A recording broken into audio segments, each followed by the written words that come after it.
வடமாகாணத்திற்கு 12 million ரூபாய் நிதியுதவி வழங்கிய சீன அரசு. கடற்படைக்கு விசேட பணிப்புரை. மறுமலர்ச்சி யுகத்திற்கு ஏற்ற குடிமக்களை உருவாக்கக்கூடிய கல்வியை உறுதி செய்ய வேண்டும் பிரதமர். அரிசியை இறக்குமதி செய்ய அமைச்சரவை அங்கீகாரம்.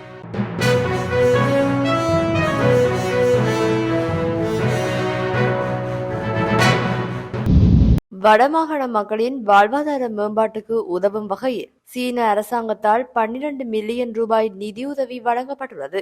இலங்கைக்கு வருகை தந்துள்ள இலங்கைக்கான சீன தூதுவர் கி சென்ஹோங் தலைமையிலான குழுவினர் நேற்று வடக்கு மாகாண ஆளுநர் செயலகத்தில் ஆளுநர் நாகலிங்கம் வேதநாயகனை சந்தித்து கலந்துரையாடிய போதே குறித்த நிதி தொகையினை வழங்கியுள்ளனர் என தெரிவிக்கப்பட்டுள்ளது. இதன்போது வடக்கு மாகாண ஆளுநராக நியமிக்கப்பட்ட நாகலிங்கம் வேதநாயகனுக்கு வாழ்த்துக்களையும் பாராட்டுகளையும் தெரிவித்த இலங்கைக்கான சீன தூதுவர் இப்பிரதேசத்தின் அபிவிருத்திக்கு தமது பங்களிப்பு எப்போதும் இருக்கும் என்று உறுதியளித்தார். அத்துடன் வடபகுதியில் ஏற்பட்டுள்ள மாற்றத்தை அவதானிக்கையில் சந்தோஷமாக இருப்பதாக தெரிவித்த சீன தூதுவர் ஊழல் ஒழிப்பு அபிவிருத்தி பணிகள் முன்னெடுக்கப்பட வேண்டியதன் அவசியத்தை சுட்டிக்காட்டினார். இந்த சந்திப்பில் வடக்கு மாகாண ஆளுநர் கௌரவ வேதநாயகன் அவர்களுடன் ஆளுநரின் செயலாளர் மு நந்தகோபாலனும் பங்கேற்றிருந்தார்.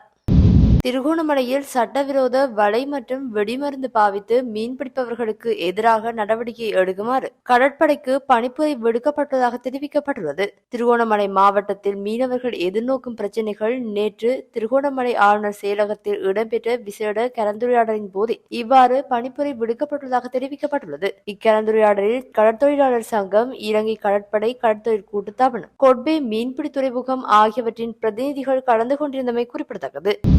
எதிர்வரும் மறுமலர்ச்சி யுகத்திற்கு ஏற்ற குடிமக்களை உருவாக்கக்கூடிய ஒடுக்குமுறையற்ற கல்வியை மாணவர்கள் உறுதி செய்வதாக பிரதமர் ஹரிணி அமரசூரிய தெரிவித்துள்ளார். புதிய அரசாங்கத்தின் கல்வி, உயர்கல்வி மற்றும் தொழிற்கல்வி அமைச்சர் தமது அமைச்சு பதவியை நேற்று பொறுப்பேற்கொண்ட போதே அவர் இதனை சுட்டிக்காட்டினார். அங்கு மேலும் கருத்து தெரிவித்த பிரதமர் ஒரு பாடத்துடன் தொடர்புடைய அமைச்சு பதவியை ஏற்றுக்கொள்வதில் பணிவுடன் மகிழ்ச்சியடைவதாக தெரிவித்தார். அத்துடன் புதிய அரசின் கொள்கைகளின்படி கல்விக்கு அதிக முன்னுரிமை அளிக்கப்பட்டு முறையான முறை மற்றும் அட்டவணையின்படி பாடசாலை கல்வியை வெற்றிகரமாக செயற்படுத்தப்பட வேண்டும் எனவும் தெரிவித்தார்.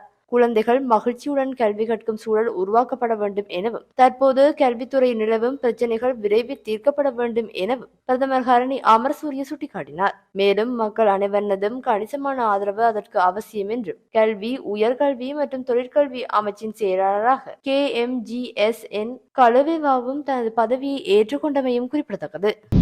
அரிசி தட்டுப்பாட்டுக்கு தீர்வாக 70,000 மெட்ரிக் டன் அரிசியை இறக்குமதி செய்ய அரசாங்கம் தீர்மானித்துள்ளது. சதோச மற்றும் அரச வர்த்தக சட்டப்பூர்வ கூட்டுத்தாபனத்தின் ஊடாக அரிசி இறக்குமதி செய்யப்பட உள்ளதாக வர்த்தக உணவு பாதுகாப்பு மற்றும் கூட்டுறவு அபிவிருத்தி அமைச்சர் வசந்த சமரசிங்க தெரிவித்துள்ளார். மேலும் தேவையான அரிசிகளை இறக்குமதி செய்ய அமைச்சரவை அங்கீகாரமும் கிடைத்துள்ளதாக அவர் மேலும் தெரிவித்துள்ளார்.